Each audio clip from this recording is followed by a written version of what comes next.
All right, so week one's done, and in typical week one fashion, Ryan Fitzpatrick was number one quarterback for the week. So if you had him, you're a liar, because like 1% did.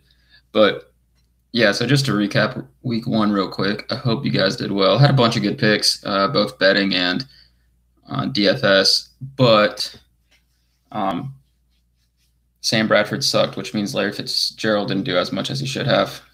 Derrick Henry, I was at that game. It sucked. Like that game sucked. Two lightning delays with there was no real lightning. Decided to stay just because I knew they were going to let it. It was pretty much a private game by the third quarter. It was a private game. There was maybe 2,000 people there or so, but I was on the right at the 50-yard line, I guess like the 60-ish yard line, and was right there front row. So that was cool.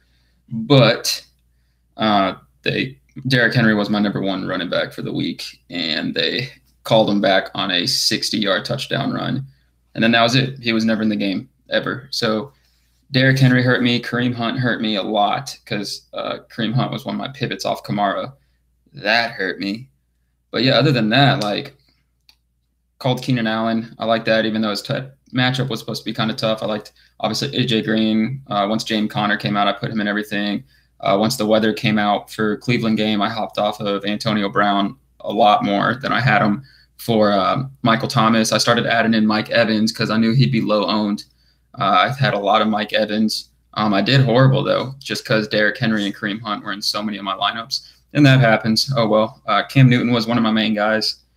He did decent on the ground, but once again, dude just shows he can't throw football. But yeah, just to recap, though, about week one, if you're wondering, like, if you could have done better or you were wondering, like, how to improve or anything, you got to look at the over-unders for the week. And then once week one is done, that doesn't mean you just, oh, that's it. I'm not going to look at anything for week one. No, see what the top lineups were. See what you missed, what you whiffed on.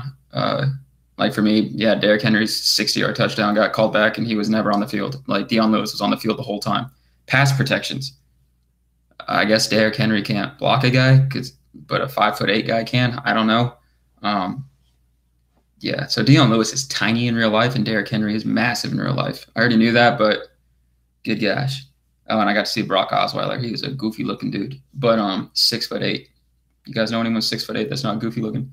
So just to recap real quick, a week one, if you look at the over-unders and then you see where the top lineups come from, I went to one of the free lineup thingies because that's where you're going to get the most, pretty much the perfect lineups because you can just join for nothing. So that's what I went to, and I pulled up a 240-point lineup. So Fitzpatrick, less than 1% owned. Kamara was at 33. James Conner was at 22%. Mike Evans was at 3%. Michael Thomas was 14. Deshaun Jackson, less than 2%. Gronk under 17%. James White, 5%. Steelers D, 7. That Steelers defense probably could have been the Cleveland Browns defense for some more points. I think 5 more points, but it doesn't matter. So what's weird about this usually doesn't happen a lot, but for high over-unders, you can stack the game. Quarterback, wide receivers, and then if you're doing the quarterback of the – so a common strategy, and make sure you remember this, I kind of forgot this week one, is if you're going for a quarterback that is not favored – their team is not favored to win, that's a good thing. That means he's going to be throwing, and that means you go for the running back of the opposite team because that means they're going to be up and controlling the game. So with the weather conditions and the price and the opportunity and volume, James Conner was an easy pick. I put him in 80%, maybe 100% of my lineups. I think there was a couple that I didn't just in case like he got an ankle injury or something early on. I think he was in 80% of my lineups. I didn't like Kamara as much because his big playability was massive, and I just didn't see the I think the Bucs defense is better than a lot of people were giving them credit for. Now they just dropped 40 points, but so I mean, obviously I'm wrong. But yeah, I didn't like Kamara as much because his price was high, his ownership was going to be high, and he's a big play guy. And I thought Tampa Bay's defense was going to be a little bit better. Well, once again, Kamara just shows you like big play stuff isn't a fluke, and he just keeps making big plays like Tyreek Hill. So those kind of guys they're tough for me to play, but the volume was there. but I had no clue. No one knew. Like the Bucks fans, I was listening to NFL radio today, and they were calling in. And they were just like, "Yeah, man, I knew our offense was good, but I didn't think, I didn't think we'd win." So I'm just kidding, Tampa Bay. You guys don't sound like that. But yeah, they dropped 48 points on the Saints in New Orleans, and the Saints dropped 40 points on them. Talk about just beating each other to death. But yeah, not having Kamara and really much at all hurt me.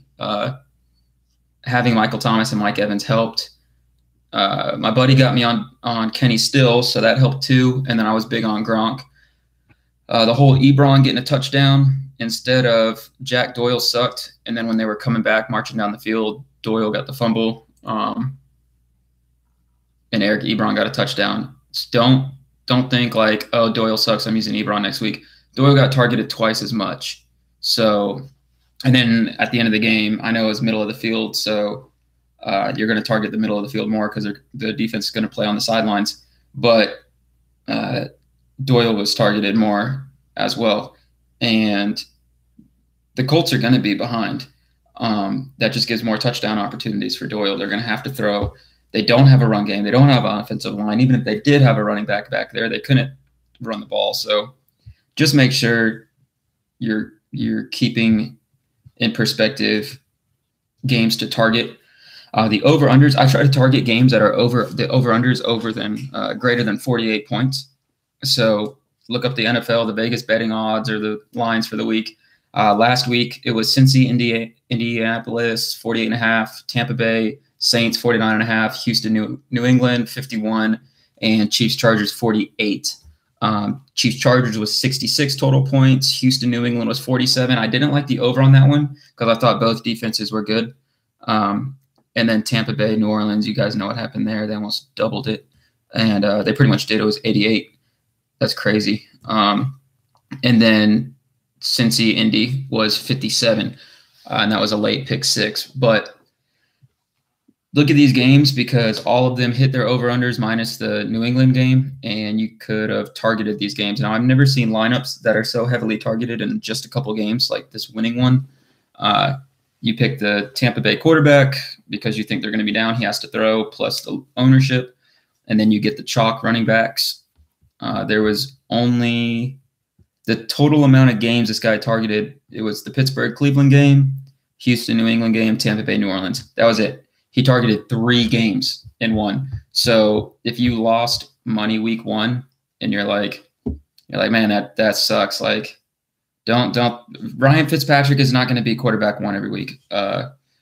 So don't get discouraged because you didn't see that coming. Ryan Fitzpatrick didn't even see that coming. But whatever, just to keep in mind over-unders. This week, the over-unders for week 2. Now, mind you, it's not even Monday night yet. Like, I haven't even seen my Jets win. So don't worry about that stuff, but keep in mind this is still done early just so it's pretty much out in time.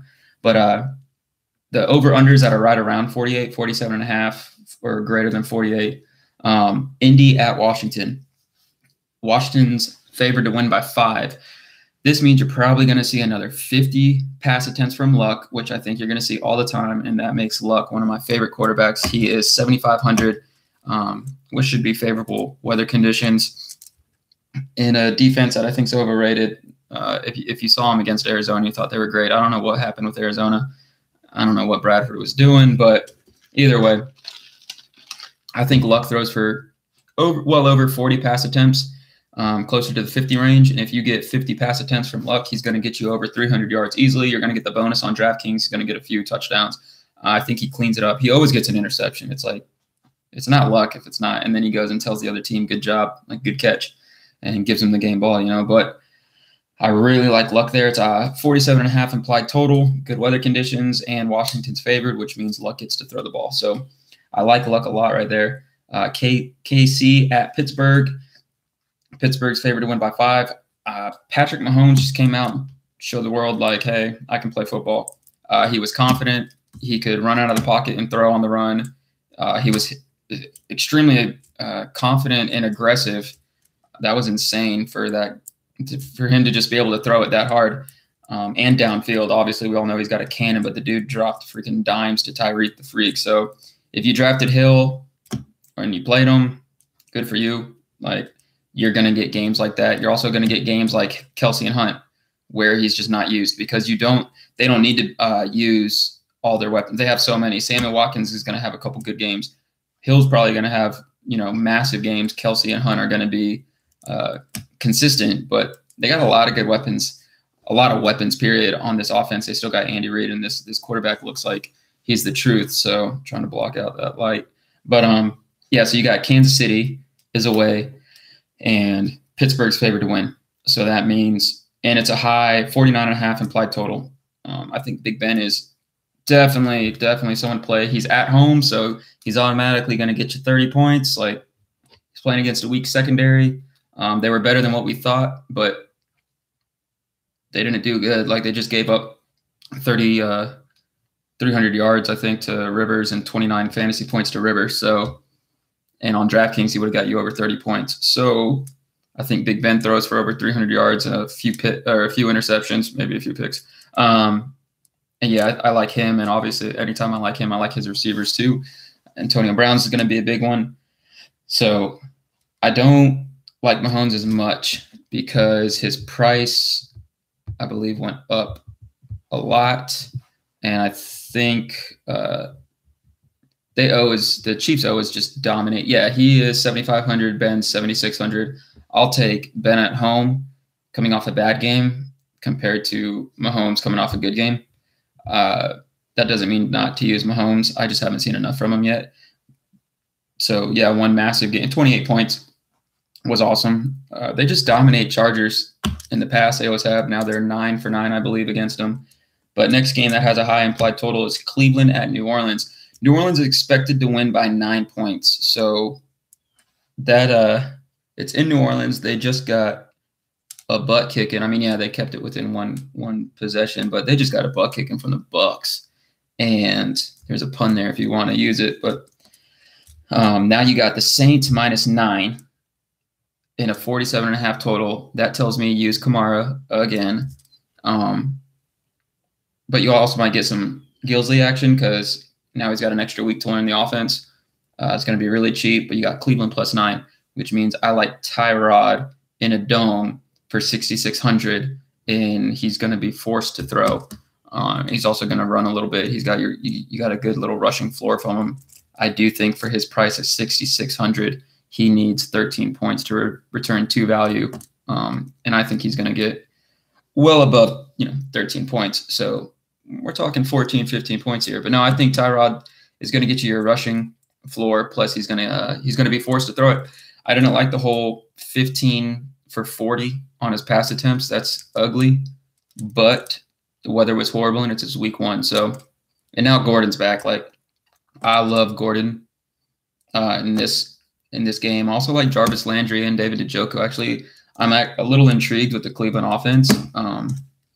They put up 21 points against what seemed to be a stout Pittsburgh defense, but when they lost Ryan Shazier, they haven't fully got it together yet. They're secondary, but I think New Orleans comes out swinging. I don't like Brees for his price because he's a home quarterback that's favored to win by 9. I don't think he's going to Vegas says he's not going to have to do anything in the second half. I don't think Kamara's the type to run out the ball, but when you got that high of an implied total and you're the home team favored, usually that means use the running back and use the opposing quarterback. So I think Tyrod's a good play there. The other 47-point game, I put 47. It's Arizona at the Rams. The reason I picked this one because the Rams are favored to win by 11. Arizona always plays them well as a division game, but Arizona +11 is nice. I don't think I'm going to use Bradford after what I just saw, but I do kind of like David Johnson there. But we got to see just how good the Rams are. So I'm a little worried about this pick. It is under 48, but the Rams are favored to win by 11. That tells me Todd Gurley. But because Arizona is expected to lose by so much, Bradford's going to have to throw it.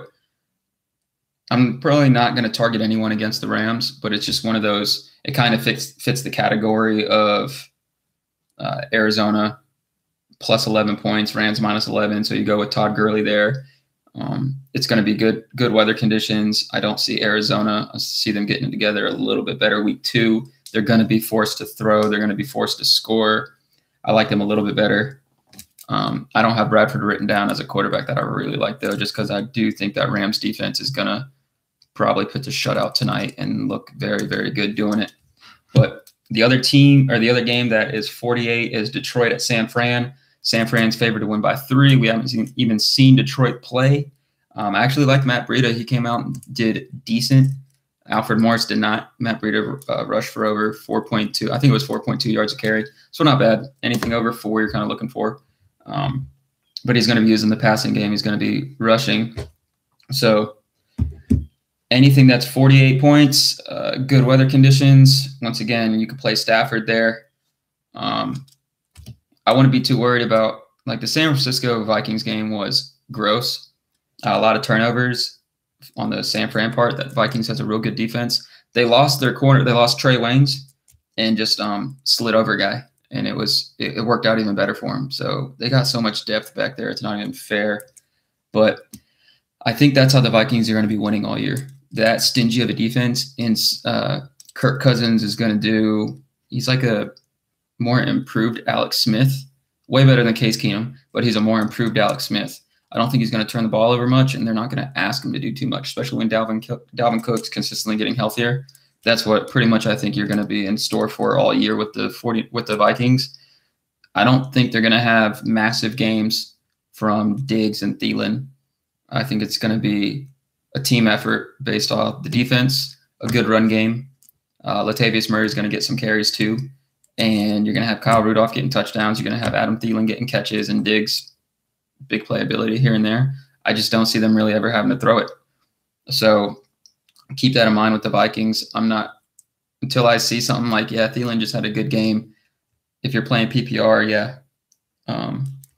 I just don't see them scoring much. I don't see them needing to score much. I don't see them needing to really show a lot of their playbook early in the season. So I don't know. I don't care for the Vikings. But as for the quarterbacks like I said, I'm just going to do quarterbacks, running backs, because I already talk enough as is. But quarterbacks for the week, wrote them down. Pretty much talked about them all too. Ben versus the Chiefs. Rivers just threw for over 300 yards, 3 touchdowns. Now now Big Ben gets to go up against him, and they just tied the Cleveland Browns. Like, that's what I'm talking about. Week 1 of NFL, man. Freaking the Cleveland Browns. They didn't win. They didn't lose. I don't know how they do it. Such a Browns fashion. But Big Ben versus KC, 7,600. Big Ben's at home. We all know about his home road splits. It's not going to be it's going to be a high-owned pick. Like, Big Ben's going to be very chalky, but people will be on Drew Brees. His price went up. He's in New Orleans, but I don't like that Drew Brees is -9, like their team's favored, -9. Rodgers is hurt and playing a real good defense. I don't like that. Tom Brady's on the road against Jacksonville. I actually think Jacksonville wins this game. And I don't like Tom Brady down there against that front 7 who wants revenge for losing to him in the AFC Championship. So I don't like Tom Brady there. And like I said, I don't think Drew Brees has to do enough to justify, when your price tag's almost 9,000, you have to have 2.5 value for that. Like Antonio Brown last week, he was 9,000. He scored like 19 something points in FanDuel. So DraftKings, he might have had like 24, which is 2.5 value. But if your guy's 9,000, he's that much of your salary. He has to return at least 2.5 value, meaning he's got to score 2.5 times his salary. So if someone's like $8,800, like Drew Brees, you would do 8.8 times 2.5, and that's what he needs. So, and you're looking at like 22 points, 21 points. Drew Brees could easily do that, but should do that. But when it's -9 for his price tag, I think, do I really care for 21 points for 9,000? No, I'll find those points somewhere else in my lineups with my quarterbacks. Cam Newton against Atlanta. I know they just lost Keanu Neal, but I don't think Cam Newton's still a good quarterback. I think his rushing ability is really good, but I really like Atlanta's front 7 with those athletic linebackers. They know Cam Newton well. I don't think they're going to let them run. So yeah, I don't care for Cam Newton as much. And yeah, he's just not going to throw. I think Atlanta wins this game pretty easily. Matt Stafford against San Fran. I really like this. Kirk looked decent against San Fran, and I think Diggs was on Sherman the whole time. If I'm wrong, let me know. I haven't fully looked it up yet. Like I said, I was at the freaking Dolphins-Titans game for 20 hours yesterday, so a lot of my stuff was just reading up on all the games and saw who was on what. But, yeah, I really like Stafford because it is a high implied total and 48 points, good weather conditions, and Detroit is +3. So San Francisco is actually picked to win this game. It also gives you a 4 o'clock guy, which statistically are less owned because people just like playing the 1 o'clock guys. I don't know if they like getting all their points or not. I like having 1 or 2 guys in the 4 o'clocks. So if I can get my quarterback in a 4 o'clock game with a high implied total, good weather conditions with a little bit lower ownership, then I'll take that. But yeah, I really do. You got to watch out though for Eastern teams going to West Coast. Luckily, Detroit isn't an East Coast team, so I don't think that's as big as a deal. And they're playing at 4 o'clock because if you ever see an East Coast team traveling West Coast for a 1 p.m. game, just don't even use them. They're dead. They're going to look real sloppy. For Big Ben, I already talked about him. I don't think everyone's going to be off of him just because it's still Big Ben at home, and it is a 1 p.m. game. His salary is good. I think Antonio Brown's going to feast, but also James Conner.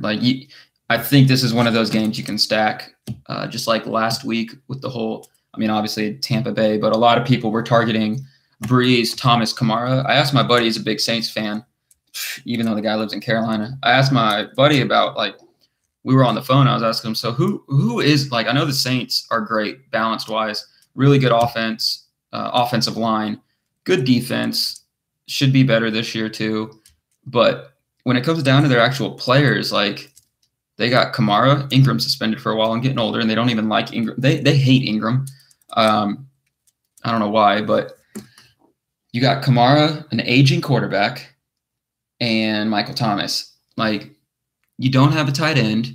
Your wide receiver 2 is Cameron Meredith, and then you don't really have a backup running back right now. So you got a really good quarterback, a really good wide receiver, and a really good running back, and a real good offensive line. It's not enough. So I was asking about the whole thing. I guess for fantasy, this is beautiful because that's all you need. You can stack a freaking wide receiver, a quarterback, and a running back from the same team that plays in a dome with very high implied totals every week and be good with it. I guess that's it. So, yeah, I don't think the Saints have a lot of weapons on their team. I think they're a very sound team. I'm just wondering when people start dropping a safety over Michael Thomas or really focusing on Thomas, just adding one safety and then stacking the box. Well, I don't know. It'll be interesting to see what the Saints do. I just don't think there's enough weapons on that whole team. But until then, for fantasy purposes, it's amazing. So I do like that. I don't know where I even went from that. But Patrick Mahomes against Pittsburgh, he's going to have ownership. He's cheaper than Ben, but not by much. I think everyone's going to pay $100 more for Ben at home. But it's one of those things where Kansas City's the underdog here by 5 points. So that theoretically means Mahomes needs to do more than Roethlisberger. I think Pittsburgh drops 30 points this week, so I'm gonna be targeting that offense. I'm gonna get a piece of KC. I also like Hunt used in the passing game this week, especially when he wasn't used at all last week. People are going to be off of him, and they're going to be on Mahomes more. I think they're going to try to get Hunt and Kelsey involved just because they're such explosive players. But I really like Andrew Luck. They're expected to lose by 5 is the line there for Washington. 47.5 over under. I really like Andrew Luck. If you're going to get Luck to throw for over 40 pass attempts, I'll take that all day. Once again, I like him with Doyle because he had a fumble and because Ebron got the touchdown. I think Doyle is not going to be used. I want to see if his price stayed the same, 5,600. And so you get Luck and Doyle for a very good stack, I think, for a very fair price. So I really like Andrew Luck there. I don't think Josh Norman is going to be shadowing, so T.Y. Hilton also opens up a bit. Kirk Cousins against Green Bay, I don't think so. I'm not going to use him. I don't think he has to do enough. Like I said, I think it's going to be a low-scoring game. Vegas has it as a very low-scoring game. I think it was 44. Jared Goff, I think he's going to come out and blow up Oakland tonight. I think him and Gurley, I love this offense. They got a true wide receiver one. They have a great receiving corps between Cooper Kupp, Robert Woods, and Brandon Cooks there. I still don't think they have a tight end yet. We'll see how their tight end develops, but I still don't think they have one. So I'd be very interested to see how well they do. If they come out and absolutely dominate, Gerald Everett, I think that was their draft pick.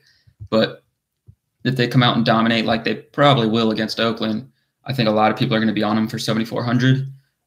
But I do know Arizona plays them very well, so I'm not going to be on him. Who I do like is the guy right same price, Deshaun Watson.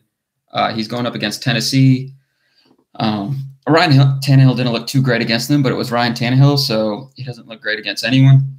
So I like Deshaun Watson here, coming off a 12-point game. He still has the rushing floor. He's going to have Will Fuller back. That was a game-time decision. Didn't make it. Oh, that's another thing that killed me. I had to go through and replace Will Fuller with a guy that was the same price. I think I used Funches. So, yeah, that hurt. I ended up using Stills in some too, but, yeah, I had Fuller in a good bit. I just didn't have enough time to change everything. So, between having to leave and go to the game and all that. But, anyway, I like Watson here for 7,400. I think it's going to be a pretty decent scoring game. I think the line was at I think they had it at 46 or something. I think it goes over. So I like this. And Tennessee, never mind. The line didn't come out yet because Mariota, they don't know if Mariota's playing or not. So I imagine the line for this game is probably going to be set at 46.5. I would take the over if that's even it, but I would just assume that one's going to be 46.5. I would take the over. I would take Watson. I like DeAndre Hopkins in this one a lot. I like Will Fuller in this one a lot.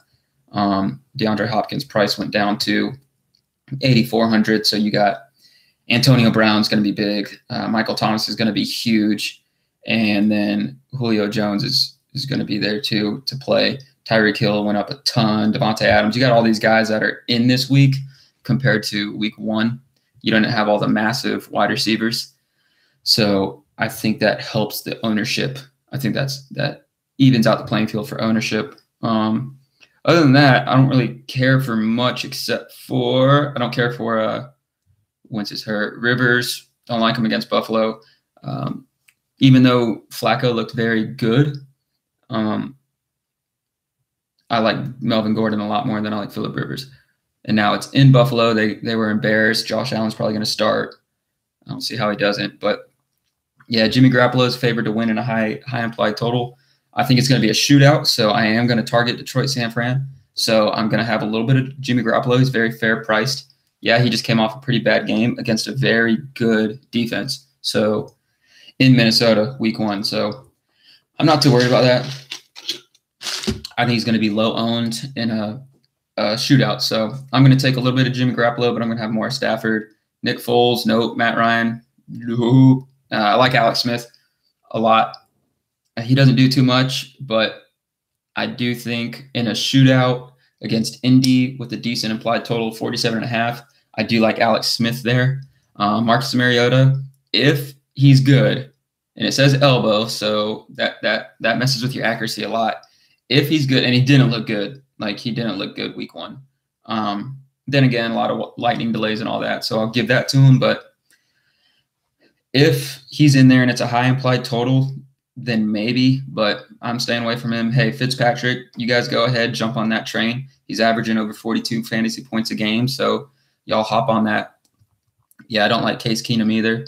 Even though it's at Denver against Oakland, I think when we see just how bad Oakland's defense is, Case Keenum's going to be in play.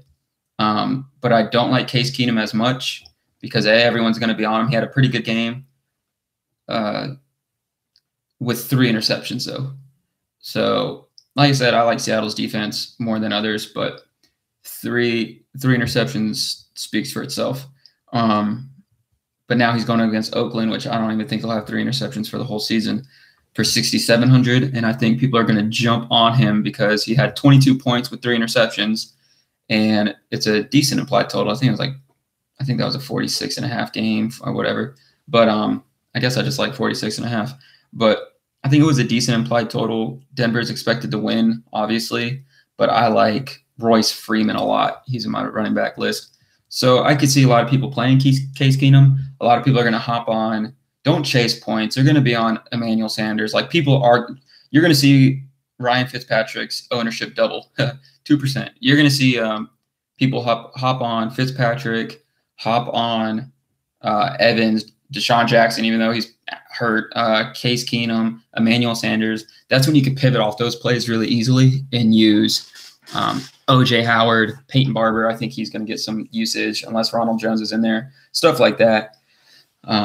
Case Keenum, like instead of using Sanders, maybe do Case Keenum, Demaryius Thomas. I don't know.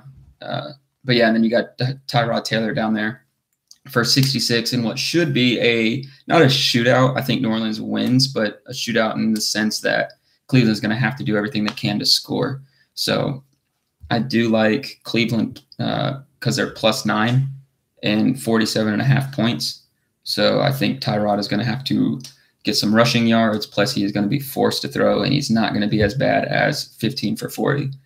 So I do like Tyrod there. And then for running backs, obviously Kamara. But that means he's got to do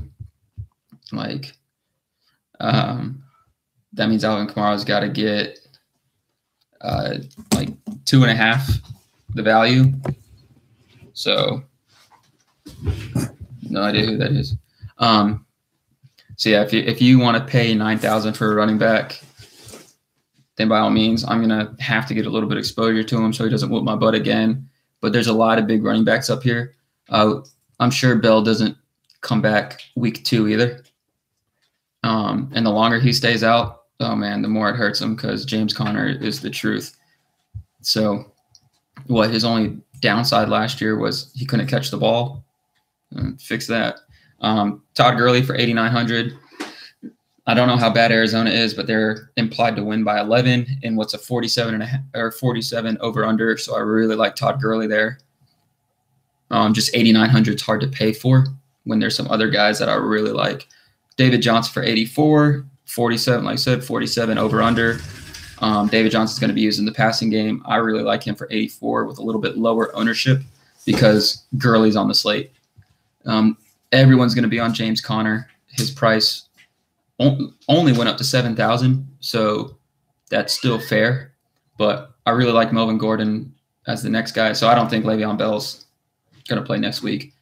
James Conner is going to have massive, massive ownership. I think 40%, and rightfully so. He was the MVP of the week. He's got an awesome story, so yeah, I really like James Conner there. But Melvin Gordon for 82, if you're trying to pivot off of Kamara, Gurley, I don't think Johnson's going to be used that much. I really like both Gordon and Hunt. The Chiefs, the Chargers against Buffalo, it's a low-ish over-under, but the Chargers are expected to win by like 2 touchdowns almost. So I think it was like 9 something. So that means Gordon's going to get the rock. So I think Gordon's used a good bit. He was just used the whole game last time. I don't see Kareem Hunt putting up another goose egg. So I really like Kareem Hunt here against what could be a shootout. I don't think Kansas City's defense is that good. I think Pittsburgh's defense still has holes in it. We'll see just how good Mahomes is. But that's the highest implied total on the slate, 49.5. And then Detroit's 48, Detroit San Fran. So that 49.5 game, I'm going to try to get a good bit of exposure to. And because Kareem Hunt is 7,800, which if you got Kareem Hunt for 7,800 last year, you were going crazy. So if you can get Kareem Hunt for 7,800 in the highest implied over-under for the week, you do it. So I don't think he has back-to-back duds. I think you get him at low ownership at a very good price. I'll be targeting him pretty heavily. But yeah, I do like Melvin Gordon this week too. So just pick your poison, I guess. I'll split up those two. I'll probably use Hunt a little bit more than Gordon. But James Conner, 7,000, just came off a 31-point game on FanDuel, even more than that on DraftKings. And now they're favored to win. Once again, 39.5 points, favored to win by 5. And it's at home. That pretty much says James Conner all over it. So I'll be doing the last week's stack. The stack of the week was either Breeze, Kamara, Thomas, or Fitzpatrick, Deshaun Jackson, Mike Evans. And you could have done Fitzpatrick, Kamara, Conner, Michael Thomas, Mike Evans, just to save money and still get exposure. This week, you can do Patrick Mahomes because he's going against Pittsburgh in the high total. You can go Patrick Mahomes, Kareem Hunt, James Conner, and then that still opens up all your receivers for Antonio Brown, James Washington, anyone else you want. If you want Tyreek, and get Tyreek. I just don't see two. Remember, he did this last year. He just had these monster games. I do like Travis Kelce as well. His price is going to be slightly down, 6,800. So Gronk's went up. But yeah, so for running backs, just to finish it up, James Conner is going to be highly owned. Once again, pretty good price. He's at home. They're favored to win. It's high total. Don't expect a 31-point game, but I do expect another very solid outing. I think he returns 3x value there for over 21 points. I don't care for Freeman. Lamar Miller looked good, almost 100 yards, so 2 yards short of the century mark. So I think he can get you 100 yards and a touchdown. I might be targeting this game. It just depends on Mariota. Mariota will change the implied total. So I do like that. Tennessee just gave up a decent little rushing day to Miami. So that's there. Don't care for LaShawn McCoy, but I really, really like this next guy for 6,800. Doug Peterson just came out and said that J.J. is going to be the workhorse for Philly, which we know what that means. Okay, Doug Peterson, that means like what? He's only going to split carries with Darren Sproles and then Corey Clement. But yeah, he did say he's going to be the featured back. I think because he played Thursday and he didn't get a lot of snaps, that people aren't going to be as high on him. And he's also priced with some other running backs I like. He's priced with AP, Kenyon Drake, Deion Lewis, Dalvin Cook, Isaiah Crowell. So, and he's the highest of those guys. And he's the same price as, and he's 200 less than Connor, same price as Lamar Miller, Devontae Freeman, LaShawn McCoy. Because he's 6,800, I do like this a lot. He's not going to be used as much because so many people, his price is the same people. So people are going to have all those options. They have 6,800 left for running back. They got a few options to use there. So I think his workload goes up. They're an away team that should be heavily favored. So even though it's against Tampa Bay, upset of the century last week, I do think Philly easily wins this game. AP against Indy, I like it. Home team's favored to win in what should be a 47.5-point total. It should be a high-scoring game. I like the running back here. You could also get Chris Thompson, but I like Adrian Peterson for 6,700. I don't care for Kenyon Drake. I think the Jets' run game should be fine. They have one of the better run defenses now. So we'll see if that actually, if it's true or not, but I do like the Jets' run defense. Deion Lewis, screw you. Derrick Henry broke my heart. But yeah, I mean, he was on the field for a ton. He was used in the run game. He was used in the passing game. He was used in pass protection. He was used on third downs. They love him. So if you can get him for 6,500 against what should be a decent scoring game, use him. Dalvin Cook, he's going to be used more and more every week. Green Bay's got a real good run defense. Latavius Murray had 11 carries. I don't care for Dalvin Cook yet. I like him more in later weeks, but I don't like him yet. And then Isaiah Crowell, I really like this. We'll see how he's used this week, but if he comes out and has 60 yards and a rushing touchdown, use a little bit in the passing game, or 60, 70, around 75 yards and a rushing touchdown, I think he's going to do a little bit better against Miami. Like I said, Miami, poor weather conditions, multiple lightning delays. The game was 7 hours, and Dion Lewis was in here the whole time. Isaiah Crowell is going to get, and that was against Miami. And they called back a 60-yard rushing touchdown. If it wasn't for that, the whole game changes. Tennessee's rushing against them goes up to like 180 team yards for rushing because Dion Lewis had 95. So all of a sudden, it would have been completely different game script. They would have rushed for over 180 yards combined, Dion Lewis and Derrick Henry. So I think Miami's run D is not good. So I like Isaiah Crowell for his price. We just got to see what he does tonight. And that's the Jets running back, just in case no one knows. I don't blame you for that. But other than that, Derrick Henry's down there for 62. The only reason I say that because my friends can make fun of me for it. I love Derrick Henry. But yeah, that hurt to see in person, him not getting used at all. So if Leonard Fournette's out, don't use TJ Yeldon. He's playing New England. Chris Thompson you can use. Like I said earlier, he's 6,200 against Indy. I don't care for Carlos Hyde, but he just had a mediocre 13 points. He was used. And I think New Orleans puts up too many points, and he's not going to get used. That's pretty much it. Matt Breida down there for 61. And then we got Kerryon Johnson. Keep him in mind because we don't know how he's going to be used yet. But if Kerryon Johnson comes out and has a good game, and they're at San Fran, good weather conditions, and a 48 over-under, that's supposed to be a close game, plus or minus 3 for the lines, San Francisco -3, that Kerryon Johnson for 6,100 could be a very good pick. We just don't know yet. And then there are a couple guys that I like. Forgot about this. Royce Freeman for 6,000. His price stayed the same. He was used as the feature back. He had 70 yards, 71, and now he gets to go up against Oakland at a home game. So, yeah, for 6,000, I think he has a good game. I think he gets the pay dirt. I think he gets into the end zone, and I think he has a good rushing game against Oakland. So I like him there. If you like James White, you can use him there. I don't like him against Jacksonville. Those linebackers are way too athletic. That takes away the mismatches that he brings to the table. And then you got Tevin Coleman there for 5,900. This guy's always used. Devontae Freeman got a little banged up. If Devontae Freeman is hurt, Tevin Coleman's probably going to be the James Conner of the week. As for projection, ownership, stuff like that, he's 5,900. So keep Devontae Freeman's status in mind because he's 5,900, and that should be a decently implied total score game. Atlanta's going to want to win after that 18-12 game. I think their offense clicks a little bit better. Week 2, Philadelphia is that good, especially defensively.